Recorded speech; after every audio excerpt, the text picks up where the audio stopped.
Hello, everyone, and welcome to Rewind, the retro video game show coming to you live every Friday at 3 p.m. Eastern, right here on the AWS for Games channels on YouTube and Twitch. My name is Chris Melissinos. I'm the principal evangelist for video games here at AWS.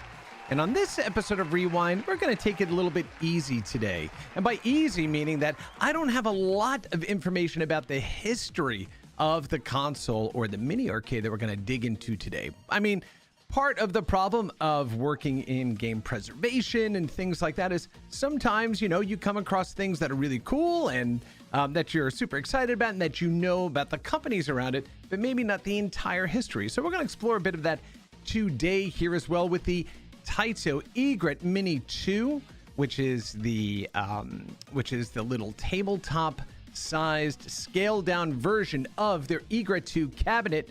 We're going to take a look at the website. We're going to explore a little bit of the weird and cool features about the EGRET 2 and look at some of the awesome accessories as well. And of course, we're going to dig into the catalog of games. TAITO, of course, I'm super familiar with as a game creator.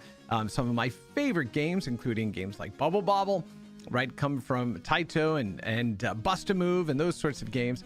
But yeah, so we're going to go ahead and dig into the cabinet. Again, we're going to go explore some of their features, and I'm going to show you some of the things I think are really cool about that. Also, of course, make sure you hit that like, subscribe, and alert buttons so you know when we go live every week. And this really does help the channel. So if you like the content we're making, hit those buttons. Thank you very much. And with that, we're going to head on over to the 8-bit living room and check out the TAITO EGRET Mini 2 Mini. Once again, the TAITO EGRET 2 Mini tabletop arcade machine. Here we go. All right. And here we are in the 8-bit living room. And of course, we've got, we need to get our console up here on the table. There we go. And yeah, let's go ahead and take a look at the content around, or let's talk a bit about the TAITO EGRET Mini 2. And if you have this machine, if you grew up playing any of the TAITO games, make sure you go and hit us in chat. We're on YouTube and Twitch live right now, so please go ahead and give me your feedback. Give me games that you like or memories that you have about the collection of games we're going to go and experience here. But I thought I'd bring this one up because, well, we're right in the throes of getting ready for GDC, right, which is the Game Developers Conference, the largest and most awesome video game conference basically in the world. And it's the one that I've been going to for the longest. I think this year will be my 21st year of attending GDC. Out of the 24 years since I first started going. And so right now we are kind of heads down, getting stuff ready for that show. And that also means that, I get to take a little bit easier with the shows here on Friday and just kind of explore some of these games, some of these systems with you live instead of, reading the entire spec sheet on those things and giving you my pre-formed opinion. So let's go ahead and pull up the website here. You can see that right behind me.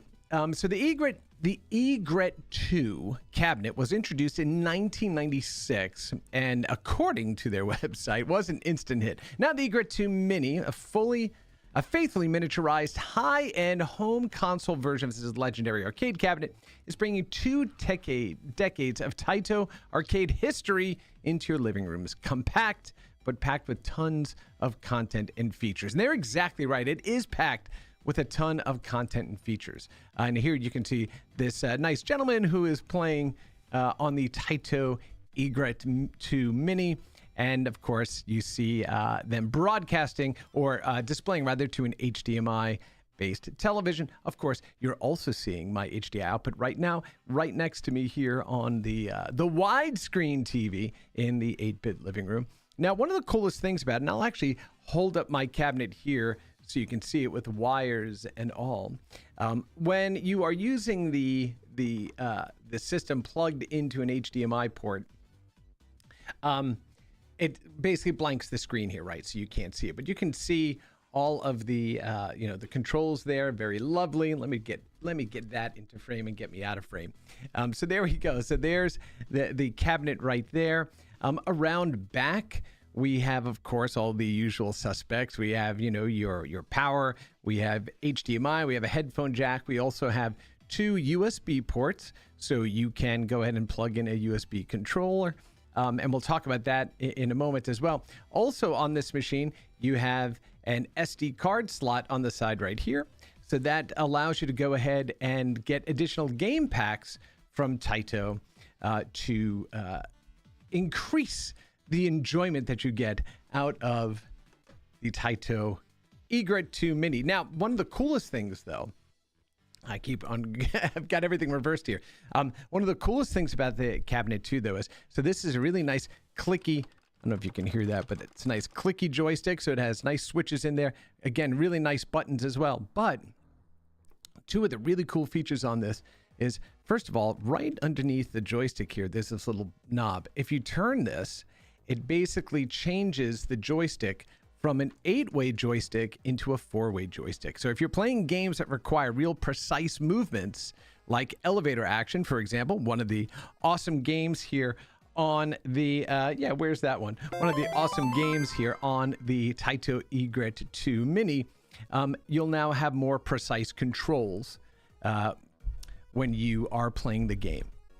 And so that's a really cool addition. The other thing it does that's really awesome is when you're playing vertically oriented games, just like on the main cabinet, you can pop out the monitor and then you can rotate it and slide it back in for vertically oriented games, which is really important. So that way you don't have a game kind of squished and stretched into a 4x3 format. You actually have this kind of longer format for vertically oriented games, which is really, really cool. In fact, I love this feature so much that I would love to see how that could be done on a main cabinet at home. But the mechanism in there, it looks pretty complex, but maybe we'll have to take it apart and figure that out.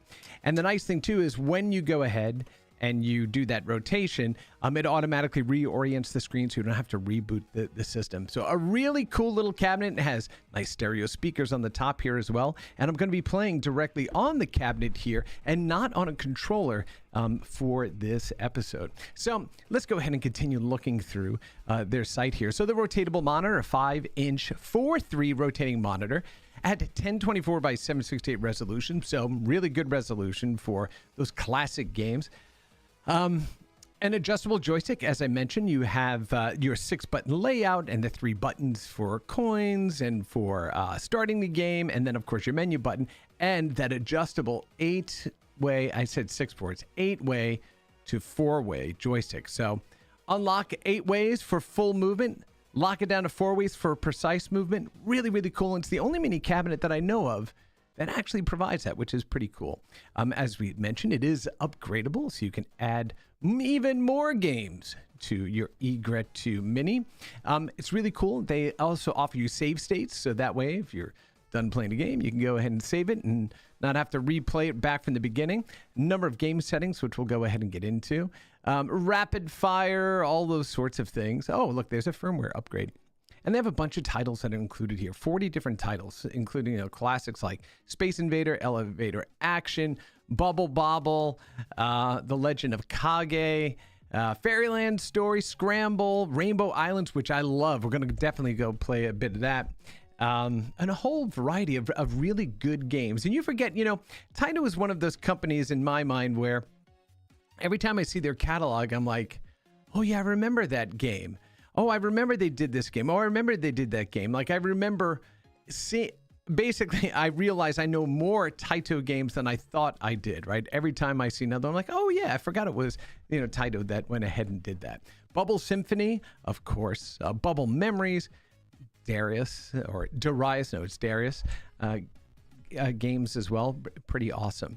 And with the Egret II, it came with this little stand or this little like card holder that fits right on the top of the machine. Right here you can see, well, actually, I don't know if you can see it. It's kind of blown out, but there's a little slot right there that sits on. And then you would, with the games or with the system, you got all these different cards that you could go ahead and place on top of the machine, just like they did in the arcade. It came with this bonus sticker sheet, and here you can see some of the specs on the Egret 2 Mini. Really, really cool, and just a really fun machine. What I like about this too, it is big enough that you can actually play the games. So this moves from the kind of, toy or collectible that you'd put on a shelf to a system that you'd still put on the shelf, still admire it as you walked by it every day, but it's also highly playable. And with a great selection of games, right, it's a great system just to pull down, plug in, and off you go and engage in some old school gaming for a while. Really, really fantastic. So those are the basics of the TAITO Egret 2 Mini. Really cool little machine, but it gets even better. So one of the things that they also did was they released a variety of different controllers that work specifically with this machine. So for example, here we have, let me see if I can get that centered. Nope, I'm not going to be able. Let me see actually if we can do that. Let me squeeze this over a little bit and see if we can't get that centered. Nope, we can't. So I'm going to have to go back to this screen here. But here you can see this control panel has a trackball, a mini trackball, and a mini spinner on it, which there are some games that really require the precision that you got with a good spinner instead of using a joystick. So they make this control panel that you can buy, which will allow you to go ahead and play those games. And of course, it comes with additional games, 10 included games. Paddle games include Arkanoid, Arkanoid Revenge of Dough, Plump Pop, Calamitry, Arkanoid Returns, and Poochie Carrot. That one I hadn't played before. And so you do not only get the controller, which is pretty fantastic, but you also get a collection of new games. And of course, they have trackball games, Marine Date, Strike Bowl, Birdie King, and Savalian. And yeah, for $120, it is a little pricey. But if you're a collector and this cabinet, you're fond memories of this cabinet growing up, definitely something to go ahead and take a look at. So they have this controller. They also have a mini controller, which is basically the same controls that are on the cabinet itself, but now they're connected via cable. So you can go ahead and have two players playing with those same controllers. That is $90, right? Available right now. And that is just the controller. So there's no additional games that comes with that one. It's just a second controller for the Egret 2 Mini. And then they also have a control pad, which is basically a small, NES style controller. It's got 6 buttons. It would really be a Genesis, 6-button Genesis style controller for you to use instead of a control panel. And that way it's a bit more affordable at $35 for you to go ahead and use versus the control panel as I showed you before. So now I love that they offer these and allow you to go ahead and extend or expand your game playing options on the Egret 2 Mini. But it's a little bit of a bummer that they didn't allow you just to plug in a general USB gamepad and continue to play. I understand that they want to preserve the arcade experience that they have with the Egret 2 Mini, but it would have been nice if you could have just plugged in a standard controller and off you went, right? They don't offer that, but that's okay. There's a ton to love with the Egret 2 Mini, so I'm going to go ahead and stop talking about it and start playing it. So why don't we go ahead and dig into that? So I'm going to drop the music down a little bit here. I'm going to take a little sip of this lovely iced vanilla latte. And let's get into some of the Egret 2 Mini's library. So let's crank up that music here. We'll stop my other music. And I think, let me see, I think we can hear that. And if you happen to be watching, let me know if it's too loud or not loud enough, and I can go ahead and make those changes in real time. But I think we're pretty good here. All right, so let's get our little light back there. All right, very good, very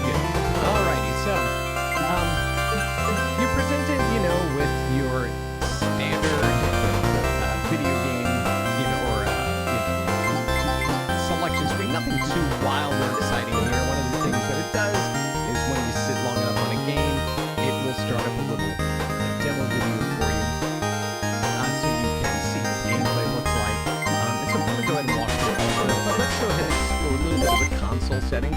So of course you have your volume control, you have your HDMI output. So you can select wide, which means it'll just stretch everything horizontally, or you can go ahead and use HDMI wallpaper, or you can actually shut off the wallpaper if you didn't want that up there. I like the wallpaper because it's a nice border around the game's original aspect ratio. It looks good. You also have these filters, so basically it'll try to filter the HDMI out to look like a CRT. You have different settings for your sound here. So you can change. They have three different songs that you can choose from to personalize the Egret menu system here. But I like the original one there. You also have the demo settings after 3 minutes of playing games. You have different language settings, and they're Japanese, English, simplified Chinese, and traditional Chinese. I only speak English, but there we go. Your legal notices, your staff credits, and you're back to your factory settings. And then on the front, you have a coin button, you have a start button, and you have like an escape button, right? All right, so let's go ahead. You know, we're going to start off with one of my favorites. I think I've played this on, well, not I think, I know I have played this on multiple episodes before, and that is elevator action. So that's what I'm going to go ahead and jump into right there. You know, one of the funny things is, because I typically don't play on a small console, I'm typically playing on a larger screen or one of the monitors here. I'm looking for the window for where that is, but it's not. It's right in front of me. So, all right, let's go ahead and find elevator action. Good way to start. Actually, you know what? Let's start off with the king. Let's start off with Space Invaders. Here we go. And so this is the full Egret Mini 2 experience. Here you go. So they've got that nice border around the outside of the game. So, you know, this is a game that's vertically oriented. Now, if you were playing it on this actual machine, you could rotate the screen and take advantage of the ability to rotate that, which you could do on the original arcade cabinet, which was really amazing that they did that. So really, really cool. But let's go ahead and jump in. Let's fire a couple of coins in here and start playing some Space Invaders. And there we go, that iconic thumping sound, the whoosh of that that missile that fires. Oh, it's so good. Now, here's the thing about Space Invaders. So what you'll notice is, as I'm shooting up or they're firing down on me, you'll notice that the bullet that I am launching and they are launching back at me is turning different colors. And there's a reason for that. The reason for that is because the original Space Invaders game was only done in black and white. And so the way they got color on the screen was the playfield, or the monitor rather, was covered with different colored cellophane. So that way you would see color on the screen where there was none. And what you'll notice, and I'm going to let it go. It never turned red like that because it couldn't change the cellophane out. But think about it like, tinting on the windows of your car, right? If you have it tinted a certain band of tint, and then it's a different color underneath. This is basically what they did. They had cellophane on the screen itself. So when they drop down, you'll notice that the bottom rows of Invader turned a different color, and the ones above it kind of took on that secondary color, emulating the cellophane that used to be on the screen there. And of course, I'm dying like crazy. All right, let's try this one more time because that was pathetic. All right, here we go. Here we go. Little Space Invaders. Now, one of the other things, I believe this is true, but I would need to go back and confirm it. My understanding was that there were two things that were kind of lore or legend about Space Invaders. The first was that Space Invaders was so popular during its time that it actually caused a shortage of 100 yen coins because they said there were more 100 yen coins stuffed in Space Invader cabinets than were actually in circulation at some point. Now, it makes a great story, and it's actually one that I've told before, but I've come to understand that might not actually be the case or the reason why there was a shortage. But it is nice to think that, hey, it was a Space Invaders game that caused that to happen. Right? So that's the first one. A little bit more lore than true legend or history, right? The second one is that the reason the invaders increase in speed is because the system, when it didn't have to process drawing as many invaders to the screen, they would just start to speed up because the system actually had more resources because it wasn't drawing as many enemies on the screen. So it would just speed up because it could draw what it needed to faster. Now, I would love to go back and verify if that is true, but I've heard it enough from enough reputable people that I believe that to be the case, but I like to make sure if we're talking about true history, we got to get it accurate, so I am going to go back and double check that. But yeah, but this is Space Invaders. One of the most iconic and widely recognizable set of characters of any video game ever made. I mean, it's right up there with Pac-Man and games like that, right? And Mario and Sonic. Like, even if you never grew up playing this, you know what these are. You know what a Space Invader looks like. At least it's all right. Now let's go clear the level. One of my favorite episodes of Futurama, one of the greatest shows ever to grace any television, was Tales of Interest. I think it was the second one that they had done, and it was What If Life Were Like a Video Game?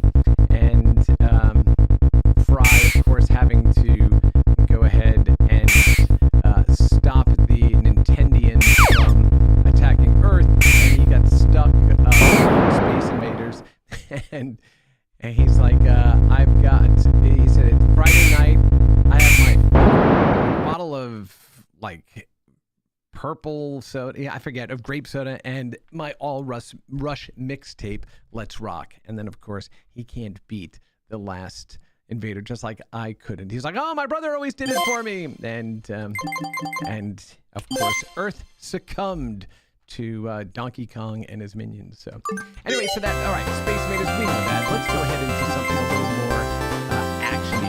And what I'm going to do is, so elevator action, again, one of my favorite games, but instead of doing that, it's just an interesting time. I'm going to go back to another game that I've also shown before, which is Elevator Action Returns. Love this game. It took everything that was great about the original Elevator Action and just completely amped it up. So good. So good. All righty, let's see. Little TAITO. And what had some credits here? Got some good music going. There we go. Yeah, let's start with Cart Bradfield. It's got a Glock 18. Take the information of the place bombs are set.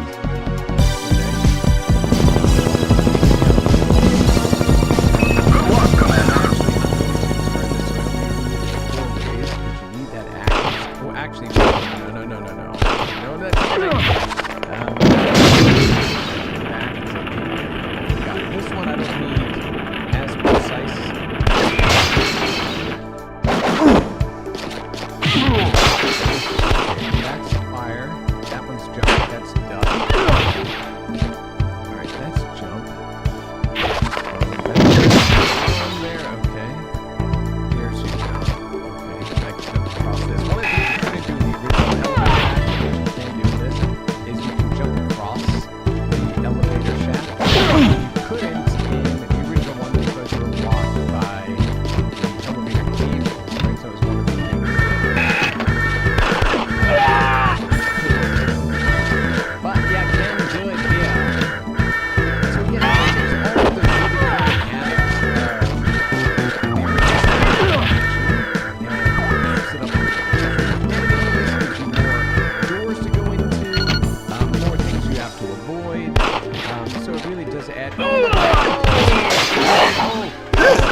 pretty seriously.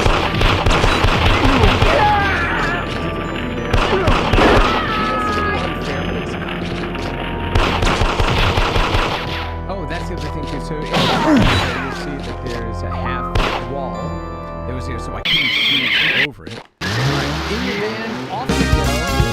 Completed! Yay, everybody! We won everything. All right. The number of bombs is 2. There's the code. All right, so now we have to go ahead and complete that in the air terminal there. And here we go. So it takes you outside of, an office building environment like an airport here, where the paths aren't always obvious. But yeah, let's see. Alright, so now I'm gonna go here, grab Follow this me one as here. So you can see again just a little bit more, a lot more. Follow me instructions. A lot more action in those elevators.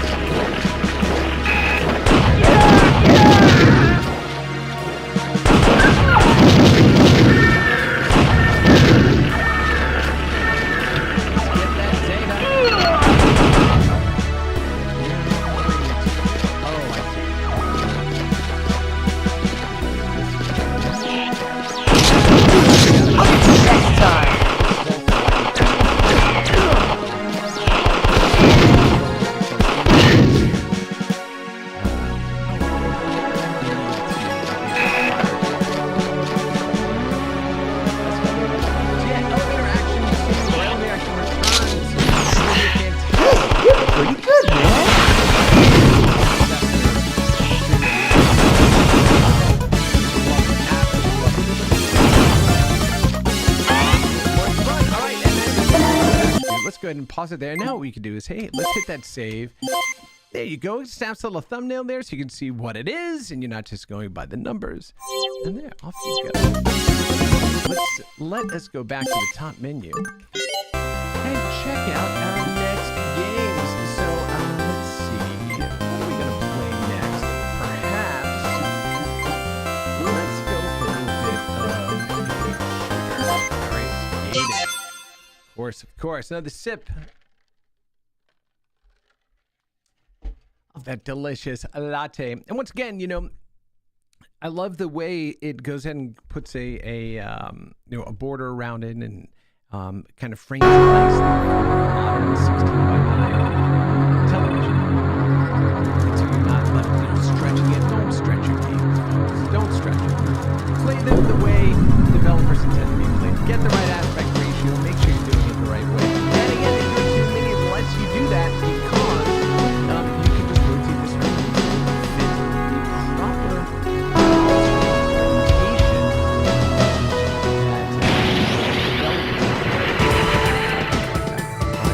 Let's throw some quarters in here and let's go. All right, let me see. Okay, I didn't want to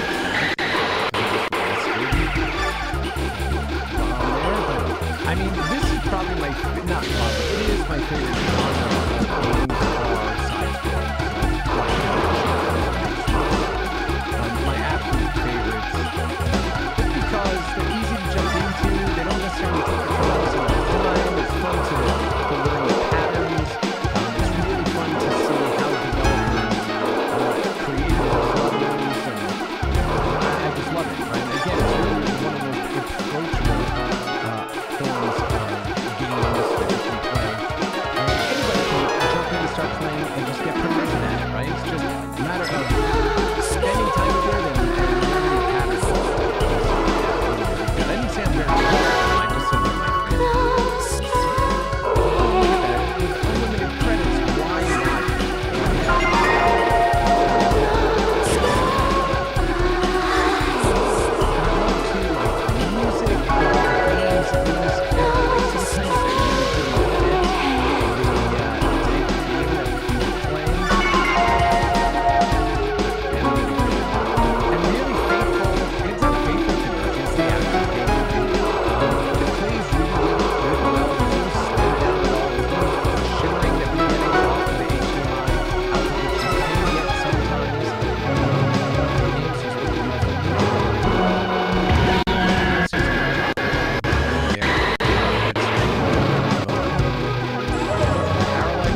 quite bullet helly enough, but a good collection of bullets to have to avoid, right? Now I got this. Oh,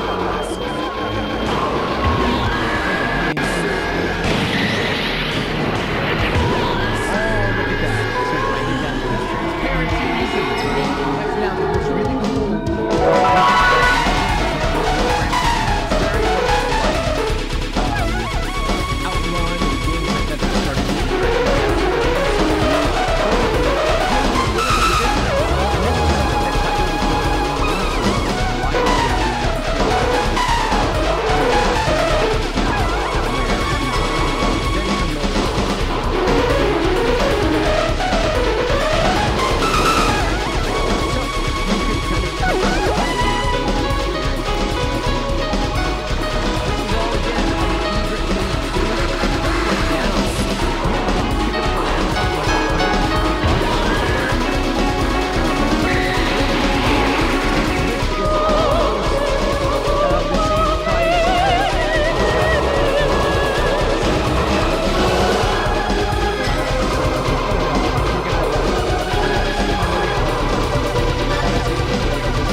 Let's go ahead and move on to another game. Let's see.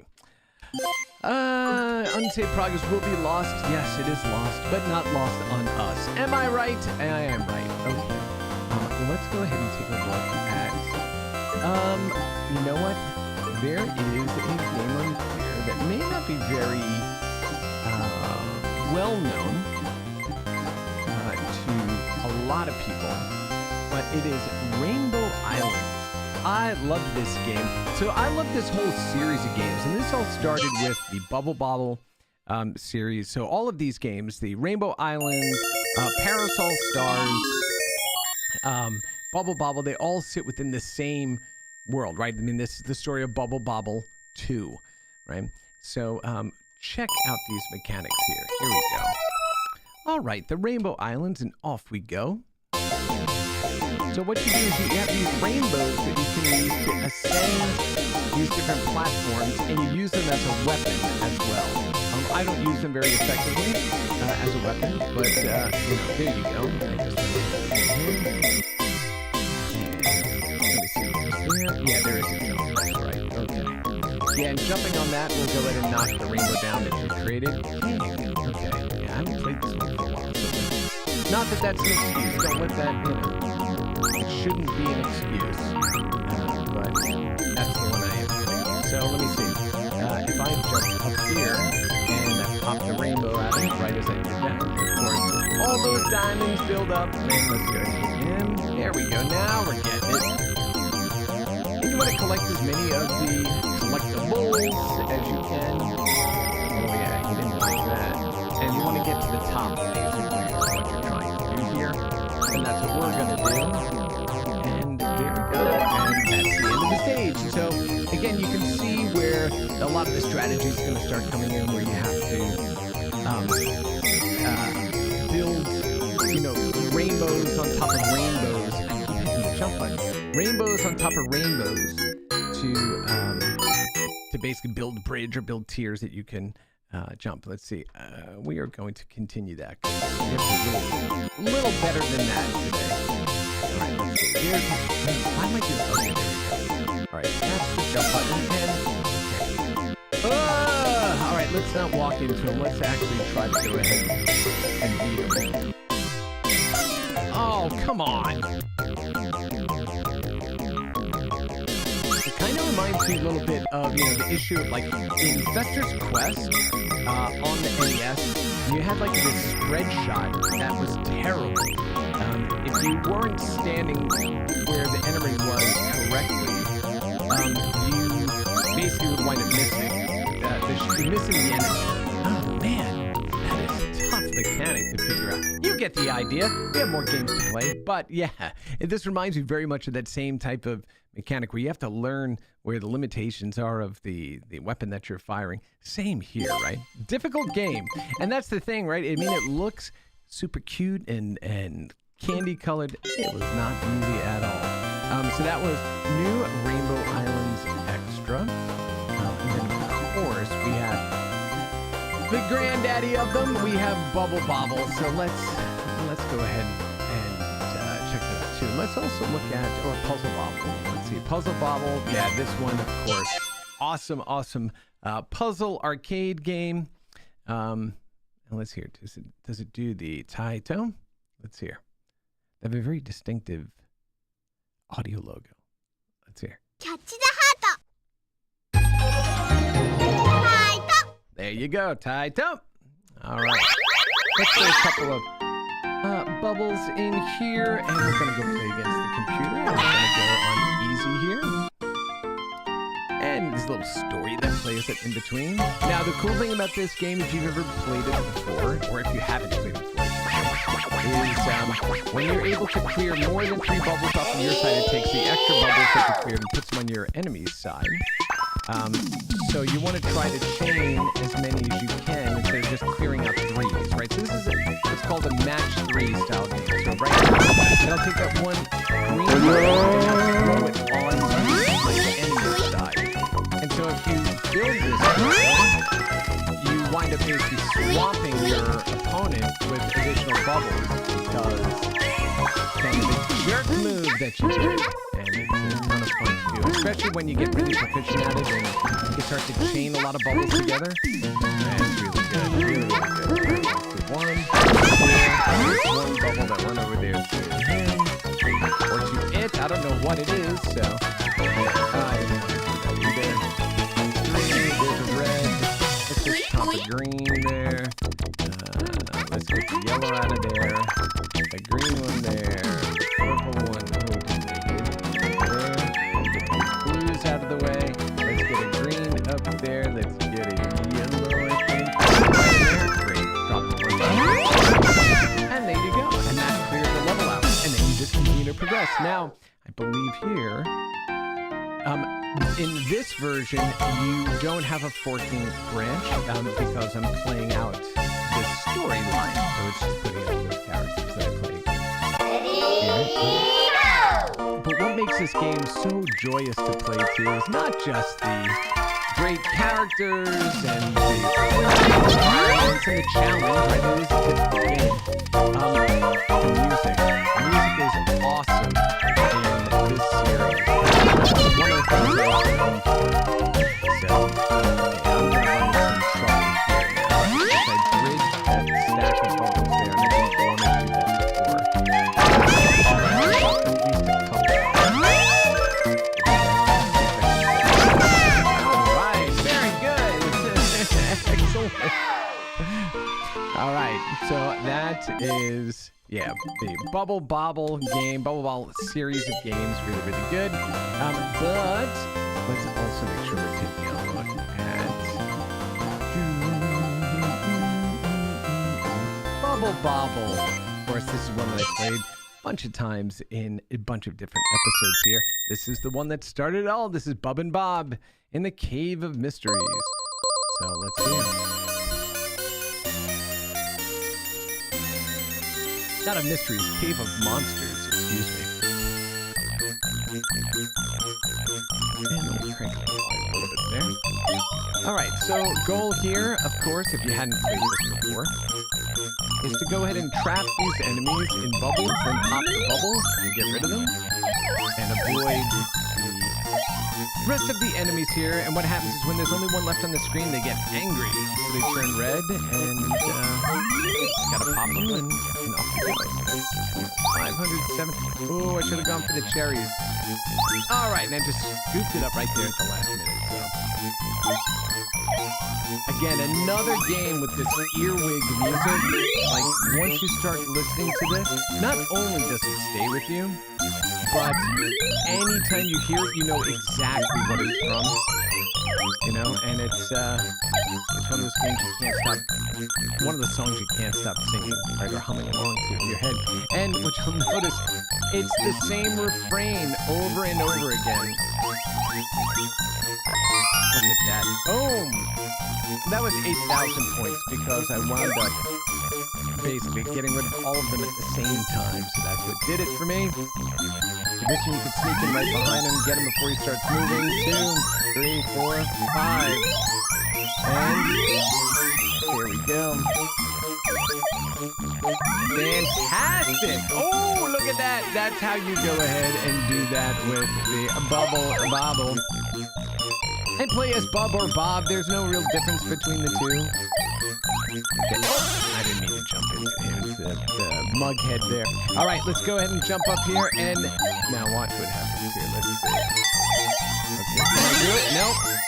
So there are water bubbles at the top of the screen there. And if you can pop those. Oh, of course, I didn't do it. Let's see. Get down here. Okay, there we go. That's the water. And the water will basically, anything that's in its path, will go ahead and get swamped up, including you, by the water. Okay, now what'll happen here, because I'm taking too long, eventually they'll bring out. There we go, you get the hurry up, and you will have an enemy that you cannot defeat that comes out to wipe you off the screen. But we went ahead and avoided them because we're able to go ahead and play that well. There we are. So yeah, Bubble Bobble, phenomenal game, so playable. It was on a bunch of different machines. Yeah, just a fantastic game.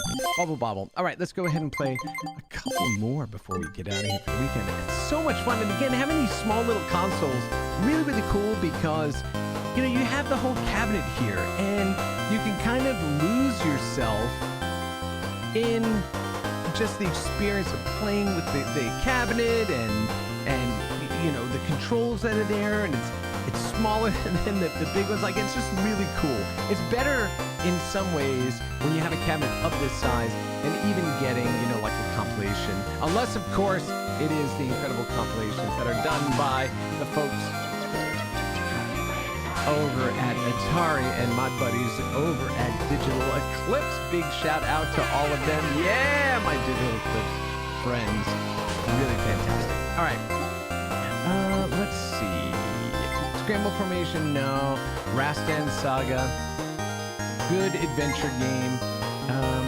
Look, this is an oldie here. Man, I totally forgot about this. Rika must brave the future's holographic mazes on an organized bike to save her brother. Open the exit by collecting energy plates for the beat. No, we're not going to do that one. New Zealand story. Side scroller as well. Haven't played that one. Let's see. Violence Fight. Okay, let's go ahead and get a little brawler in here and kind of take a look at what that looks like here.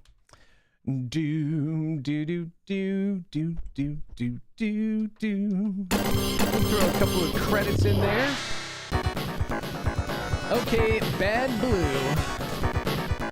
That's who we got. Bad Blue versus Ben Smith. Ben Smith, very formidable character here. All right, let's see. So what am I doing here? I've got punch, high punch. This will probably be 6. Yeah. Okay. All right, we have meter there as well. Oh, that's a high kick. All right, so this is going to be what? High punch, low punch. Yeah. Okay, so we have our punches here. Okay, and then we have kicks. And yeah, you know, I mean, okay. It's, oh, you have a little bit of destructible environments there. I mean, look, in this era, you know, when these games came out, you were trying to put as big characters you could on the screen, right? Fighting games, arcade games, those were all the rage at that time. Yeah. Okay. I mean, I'm not the biggest fan of these types of games. Actually, I shouldn't say that. The games that I really do like playing are games like Streets of Rage or Final Fight, you know, those types of games. Ninja Gaiden, of course, the original was brutal, absolutely brutal to play. I did love that. Okay, there we go. Now, I think one of the problems I have here, though, is that I don't know the combos for stuff, right? So I'm just button mashing right now. There we go. You're like, very simplified. Just punch, kick, jump, and then combos, right, for those three. So, yeah, there you go. I mean, serviceable game. Glad that games like that are included in the package. You know, Violence Fight. Kadash, again, a pretty popular game. Gun Frontier. Well, let's go ahead and give that one a shot. Here we go. Little bit more of shoot 'em ups. Shoot 'em ups. Shoot 'em ups. Yeah, I love those.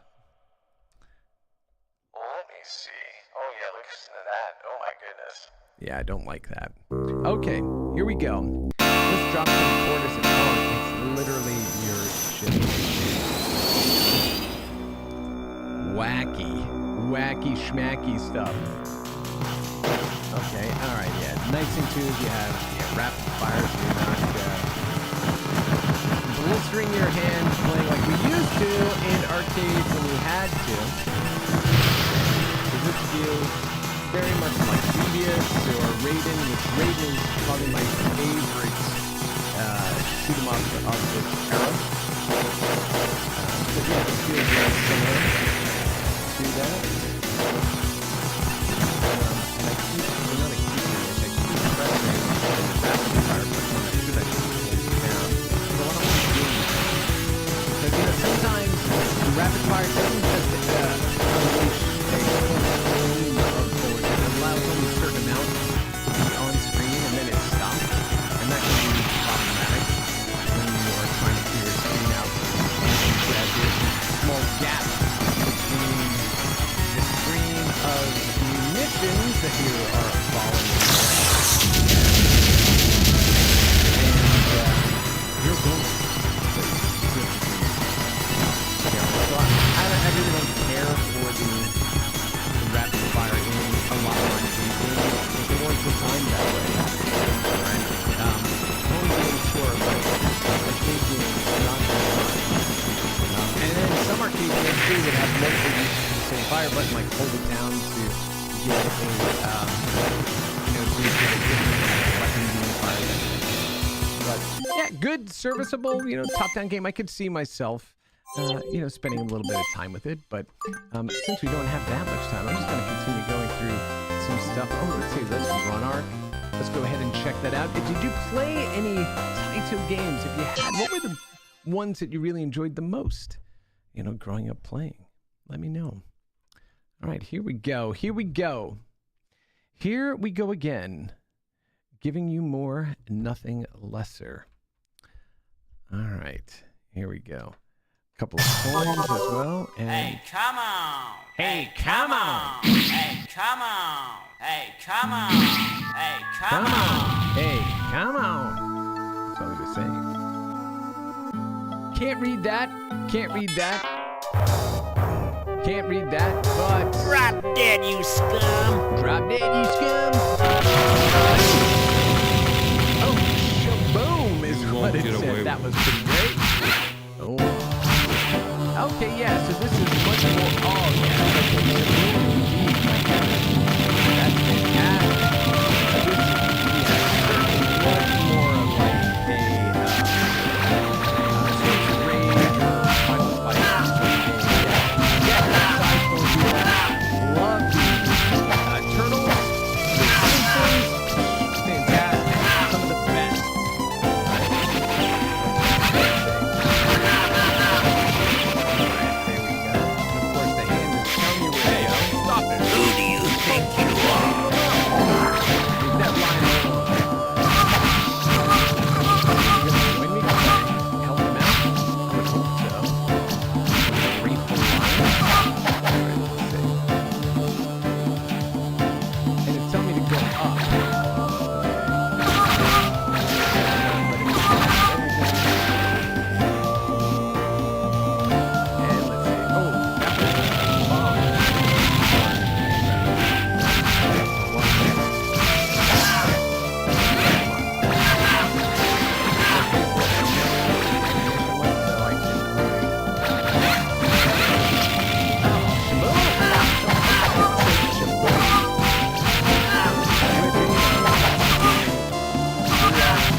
let's move on to maybe we'll try one or two more out and go check these out for the rest of the day and let you get back to your week. All right, let's see. Metal Black. What's this? Oh, another side-scrolling shoot 'em up. Fantastic. Ray Force. Yeah, another one. That's a good one. Let's go ahead and jump into play some Ray Force. Vertical shmups. Vertical shmups. Those, again, that's my favorite, right? Or I should say, it is one of my most favorite genres. So, throw a couple of credits in there. Hit that player one button. And now, this is the voice layer too. Now here is the one thing that I didn't really care as much with. Well, in this game, you kind of need it, right? So you have a reticle there that is highlighting enemies that are launching to you. So when you get them all lit up, then you can fire weapons down.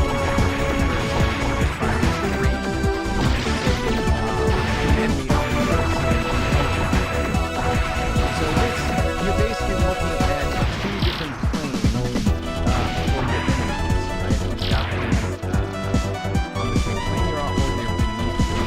And so you're splitting your attention a little bit. Right here. So you've got rapid fire going here. And those asteroids. There you go. Okay, so that one should be on the ground. So there they are on the ground. Anything that you like with the reticle underneath you, you want to get that reticle over them ahead of you. I didn't really care for that mechanic in an older shoot 'em up from the early 80s and previous. Because the reticle really didn't serve a purpose other than showing you where you're going to fire, but you didn't have the same type of mechanic to separate them, right? Or at least I don't remember that being the case. Could be. It's been a long time. But let's go ahead and check these out here.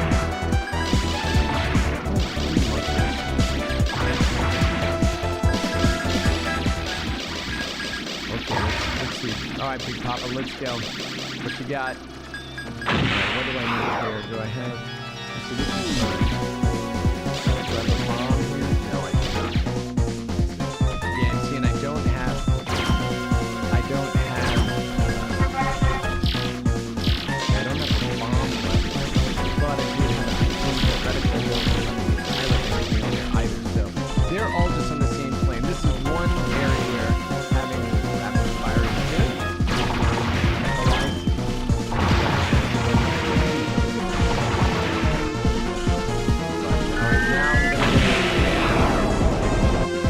Let's see, now we're going to get a full barrage of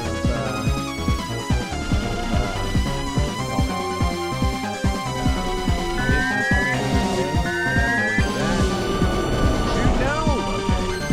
That sucks too when you don't space it out correctly and you get jammed basically. Oh, right, yeah, that we went in and got him there. Boom, boom, boom.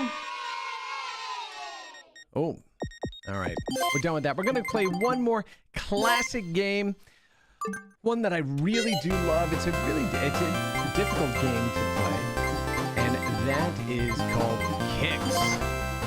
And I'm so glad that they included that here on this compilation, or this little Egret II Mini by TAITO. Okay, so what you have to do here is just, you need to go ahead and capture as much of the play field as possible. And so what you need to do is, you have these little sparks that are popping up around the play field there. So what you need to do is move your little guy, little spark of you, or diamond shape that you are. Oh, no. Ah, shoot. Okay. Yeah, this is a game where you should have in the four-way mode. Okay, where am I? Oh, okay, right there. So basically what you want to do is you want to try to capture as much of the play field as possible without getting hit. Right? And I think that you need to get 75, there it says at the top, 75% of the play field is what you need to go ahead and capture in order to go through the board. And so that's what we're going to go ahead and try to do. And See, but the problem is that once you create those paths, then you've got these, then the sparks that are going around will basically follow the path around. So you have to be really careful and strategic about how you build your paths around the playfield. What I typically like to do is build up from the middle, right? So if I can do that, shoot. And if you can trap that kicks, right? That moving line, that colorful line there, you get pretty major points, right? Now, there are two ways to go ahead and draw those boxes. I can use the slow mode, which is outlined in red there, and that'll give you a multiplier on your points. Right? Oh, here comes the spark, so I need to get out of his way. And all right, now we're getting it. Let's see, get down here. 65% clean. Now, you notice that, he's kind of brushing up against you. Oh, shoot! When you are on... There we go. When you're on your path, they can't hit you and kill you. And it just gets faster. And that was the name of the game for a lot of arcade games, right? It is basically a high score rush, right? Now I'm going slow here. I had to get off there, but that didn't allow me to go ahead and it was no safe harbor for me. And the spark is coming up here. Shoot! Oh, that was lucky. That was even luckier. All right, let's see. Oh, shoot. 1 and 2. No. See, now that I completed that too fast. That's the other thing, too, is if you start building a box or a line out there and you don't complete it, or continue moving, I should say. Oh, you see, you spark. You start to spark, and then you'll die. Like that. Oh, look at that. We got a name up there, but we're not going to go ahead and waste our time doing that. Let's go ahead and see if there's one more game. Perhaps one more game we could go ahead and play. Are there Taito games you remember playing when you were a kid? If they are, let me know what those are. All right, that's Pirate Pete. Pirate Pete is the take on a game called Jungle Hunt, and then it was Jungle King because Jungle Hunt ran afoul of the estate that owned the Tarzan license. And so they changed to Jungle King. So instead of being Tarzan swinging on a vine, you were a jungle explorer with, one of those little domed hats on and everything else. And this is basically a take on that exact same game, right? A lot of fun. So let's go ahead and play. All right. And so we have to time ourselves to jump, onto those vines and not crater into the ship. And of course, all the vines are swinging, or ropes in this case, are swinging at different speeds. So you have to time it correctly. The further down the rope you're able to grab it, the further you'll swing, or the further your next jump will be able to be. The higher up you are, the shorter the next jump is. Right? That makes sense. So, all right, let's see. You just got to time it correctly to make your way over. Oh, okay, let's see. And now we're going to go into the water. And this was just a straight ripoff of Jungle Hunt or Jungle King, right? You could go ahead and get the sharks, but not if their mouth was open, just like that. So you had to keep track of a few things. You had to keep track of your oxygen at the top of the screen there. You had to keep track of where the shark was and whether or not it had its mouth open. See, just like that, you could get them. Nope. And you don't want to hit him. You can't touch him. You have to get past him, right? Oh, come on. Come on. No. Come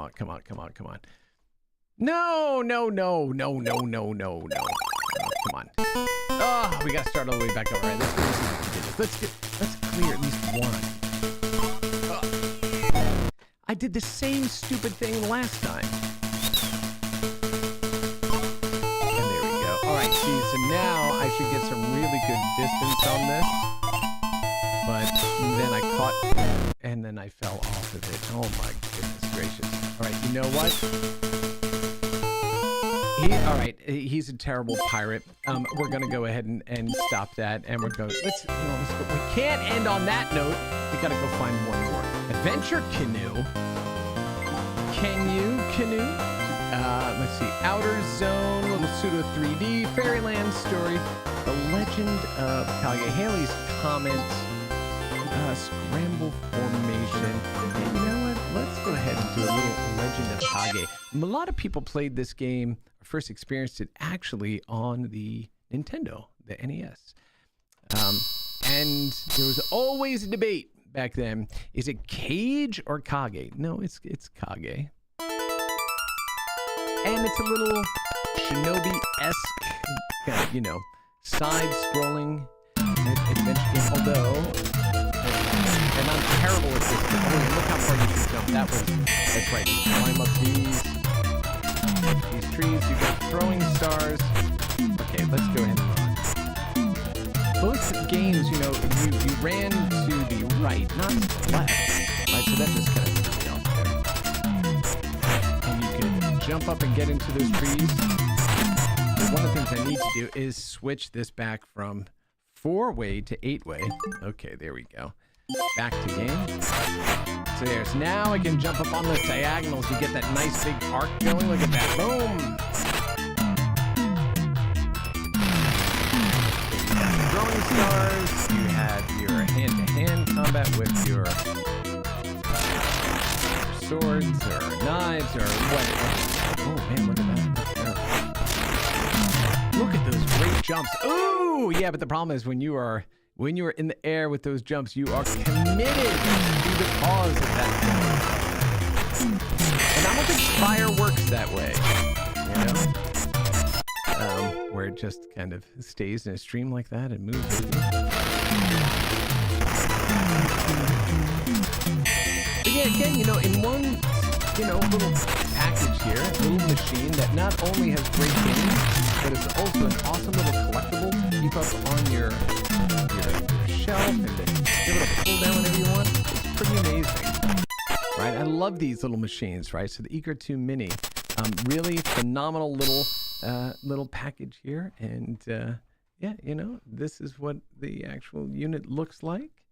And yeah, it's a ton of fun to play. So that is a little bit, just a little taste of what the Egret Mini 2 offers. If that's the type of stuff that you like to collect, which I do. I enjoy not only having the games to play, but a little bit of the history around me as well. So that is going to wrap up this episode of Rewind. So remember, if you are a video game developer of any size, from AAA to indies, make sure you head on over to aws.amazon.com/GameTech to discover the products, solutions, and services that we offer to help you on your cloud game development journey. And if you are a beginner looking for a clear starting point to help you build a career or learn to produce games in AWS Cloud, we recommend you start with an AWS Learning Plan. This set of on-demand courses will increase your knowledge of game servers and game analytics and help grow your technical skills to solve real-world game development, compute, and analytics problems. And you can demonstrate your knowledge to the world by earning these digital badges. Head on over to aws.training/GameTech to start your AWS for Games learning plan today. And of course, as always, I want to give a huge shout out, a little bit of an air horn, and our kids cheering to Waterflame for allowing us to constantly use his music here on Rewind. Make sure you head on over to his YouTube channel at Waterflame Music to check out his incredible work. And finally, if you care about preserving the history of video games as much as I do, make sure you head on over to the Video Game History Foundation's website at gamehistory.org. They're doing incredible work to preserve the history of our industry for future generations. And I want to thank you for spending your Friday afternoon with me. Have a wonderful rest of your day and an awesome weekend, and we'll see you next week on Rewind.